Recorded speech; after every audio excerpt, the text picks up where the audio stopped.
بسم الله الرحمن الرحيم. الرحمن علم القرآن، خلق الإنسان علمه البيان. الشمس والقمر بحسبان، والنجم والشجر يسجدان. والسماء رفعها ووضع الميزان، ألا تطغوا في الميزان وأقيموا الوزن بالقسط ولا تخسروا الميزان. والأرض وضعها للأنام، فيها فاكهة والنخل ذات الأكمام، والحب ذو العصف والريحان. فبأي آلاء ربكما تكذبان؟ خلق الإنسان من صلصال كالفخار، وخلق الجان من مارج من نار. فبأي آلاء ربكما تكذبان؟ رب المشرقين ورب المغربين، فبأي آلاء ربكما تكذبان؟ مرج البحرين يلتقيان، بينهما برزخ لا يبغيان. فبأي آلاء ربكما تكذبان؟ يخرج منهما اللؤلؤ والمرجان، فبأي آلاء ربكما تكذبان؟ وله الجوار المنشآت في البحر كالأعلام، فبأي آلاء ربكما تكذبان؟ كل من عليها فان،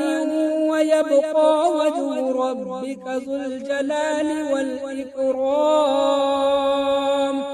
فبأي آلاء ربكما تكذبان؟ يسأله من في السماوات والأرض، كل يوم هو في شأن. فبأي آلاء ربكما تكذبان؟ سنفرغ لكم أيها الثقلان، فبأي آلاء ربكما تكذبان؟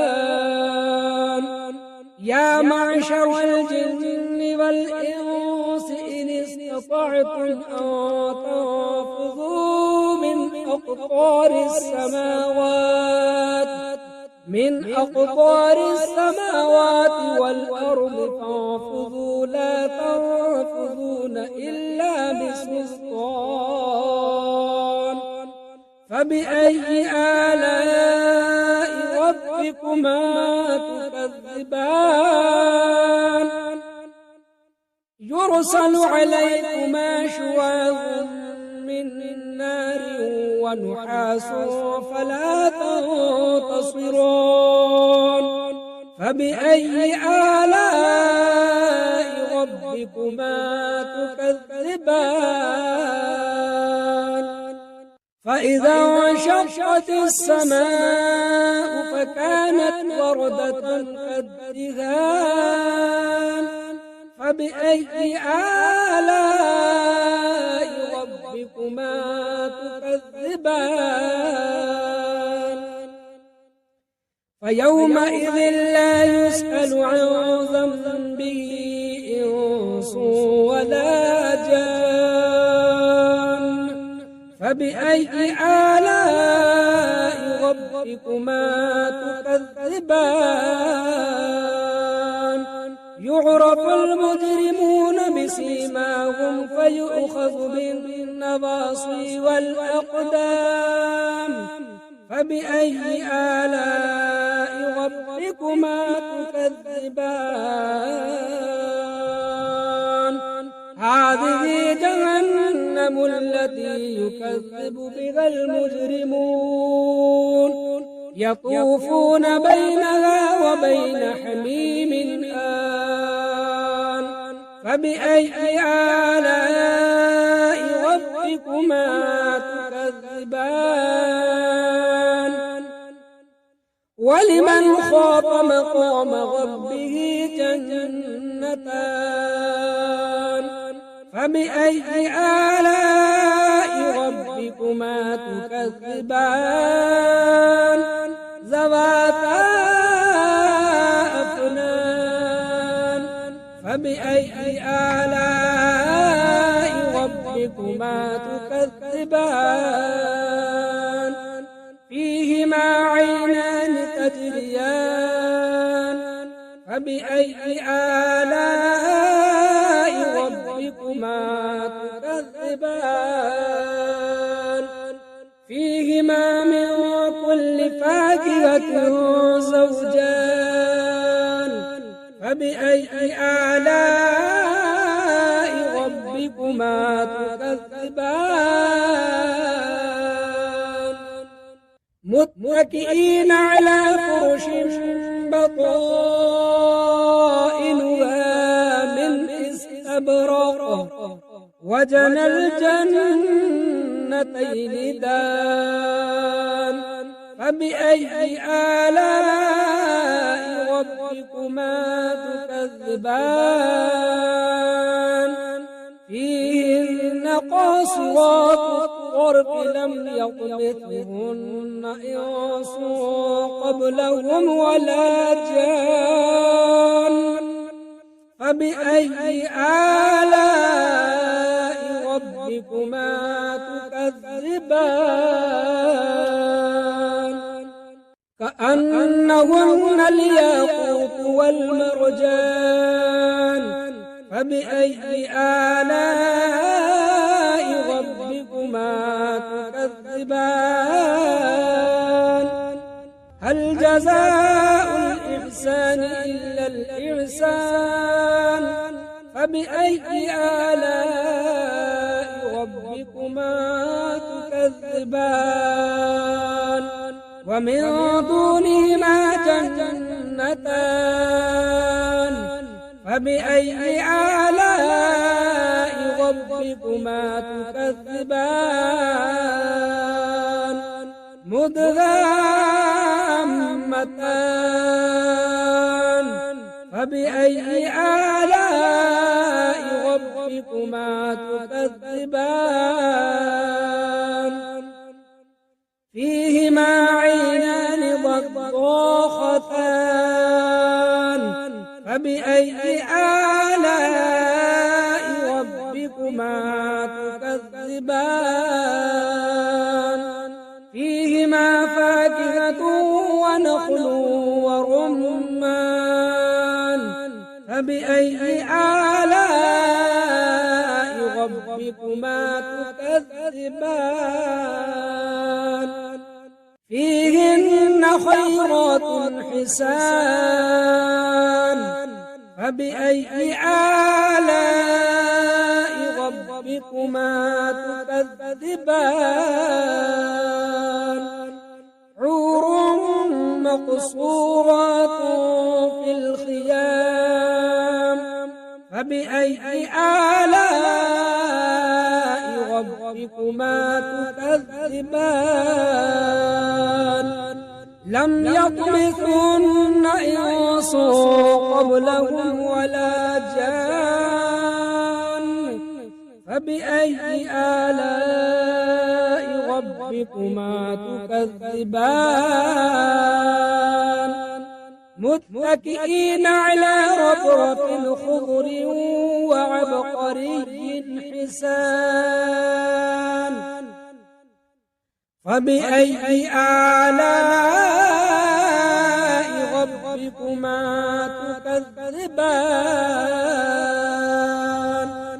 تبارك اسم ربك ذي الجلال والإكرام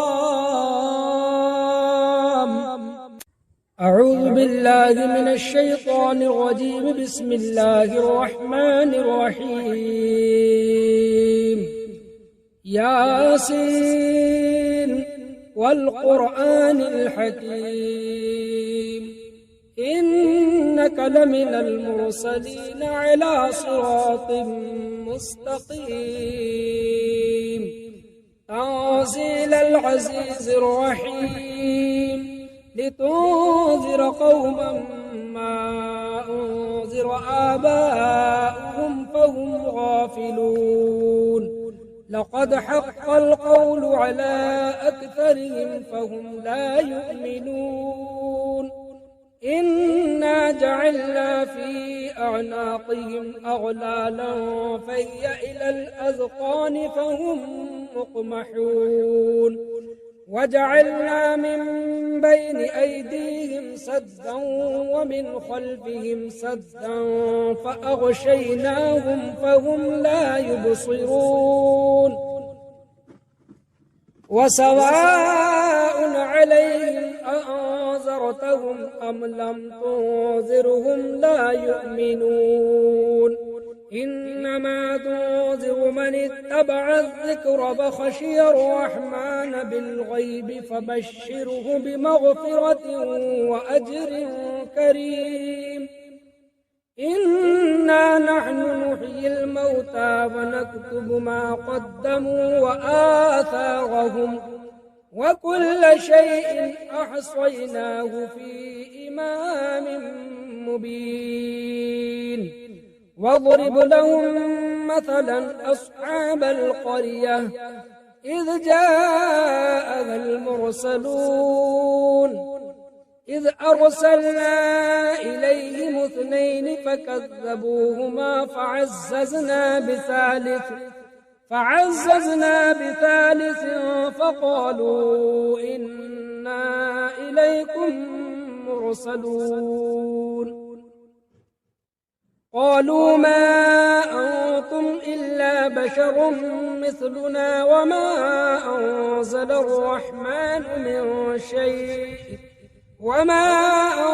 الرحمن من شيء إن أنتم إلا تكذبون قالوا ربنا يعلم إنا إليكم لمرسلون وما علينا إلا البلاغ المبين قالوا إنا تطيرنا بكم لئن لم تنتهوا لنرجمنكم وليمسنكم منا عذاب أليم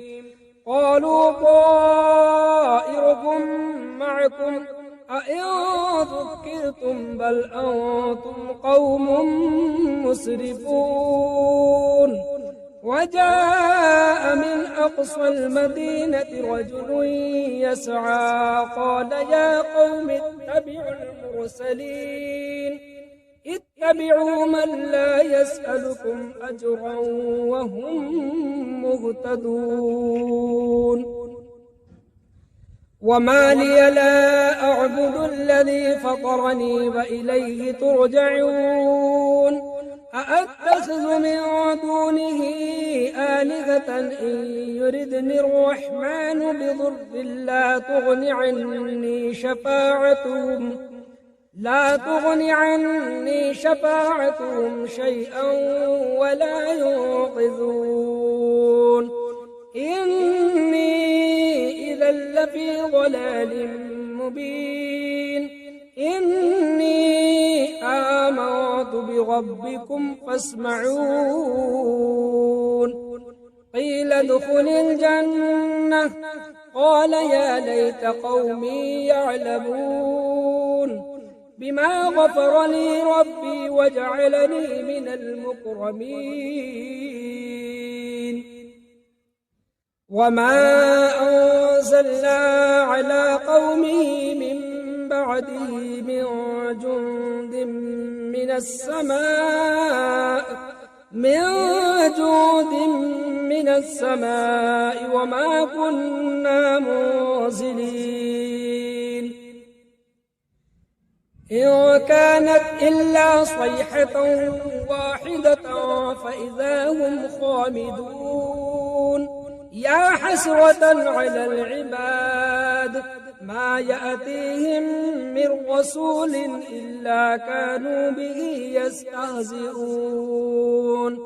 ألم يروا كم أهلكنا قبلهم من القرون أنهم إليهم لا يرجعون وإن كل لما جميع لدينا محضرون وآية لهم الأرض الميتة أحييناها فأخرجنا منها حبا فمنه يأكلون وجعلنا فيها جنات من نخيل وأعناب وفجرنا فيها من العيون ليأكلوا من ثمره وما عملته أيديهم أفلا يشكرون سبحان الذي خلق الأزواج كلها مما تنبت الأرض ومن أنفسهم ومما لا يعلمون وآية لهم الليل نسلخ منه النهار فإذا هم مظلمون والشمس تجري لمستقر لها ذلك تقدير العزيز العليم والقمر قدرناه منازل حتى عاد كالعرجون القديم لا الشمس ينبغي لها أن تدرك القمر ولا الليل سابق النهار وكل في فلك يسبحون وآية لهم أنا حملنا ذريتهم في الفلك المشحون وخلقنا لهم من مثله ما يركبون وإن نشأ نغرقهم فلا صريخ لهم ولا هم ينقذون إلا رحمة منا ومتاعا إلى حين وإذا قيل لهم اتقوا ما بين أيديكم وما خلفكم لعلكم ترحمون وما تأتيهم من آية من آيات ربهم إلا كانوا عنها معرضين وإذا قيل لهم أنفقوا مما رزقكم الله قال الذين كفروا للذين آمنوا أنطعم من لو يشاء الله أطعمه إن أنتم إلا في ضلال مبين ويقولون متى هذا الوعد إن كنتم صادقين ما ينظرون إلا صيحة واحدة تأخذهم وهم يخصمون فلا يستطيعون توصية ولا إلى أهلهم يرجعون ونفخ في الصور فإذا هم من الأجداث إلى ربهم ينسلون قالوا يا ويلنا من بعثنا من مرقدنا هذا ما وعد الرحمن وصدق المرسلون إن كانت إلا صيحة واحدة فإذا هم جميع لدينا محضرون فاليوم لا تظلم نفس شيئا ولا تجزون إلا ما كنتم تعملون إن أصحاب الجنة اليوم في شغل فاكهون هم وأزواجهم في ظلال على الأرائك متكئون لهم فيها فاكهة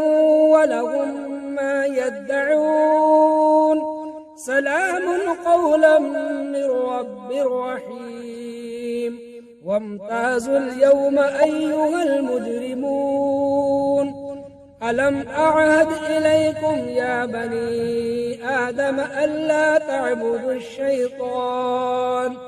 إنه لكم عدو مبين وأن اعبدوني هذا صراط مستقيم ولقد أضل منكم جبلا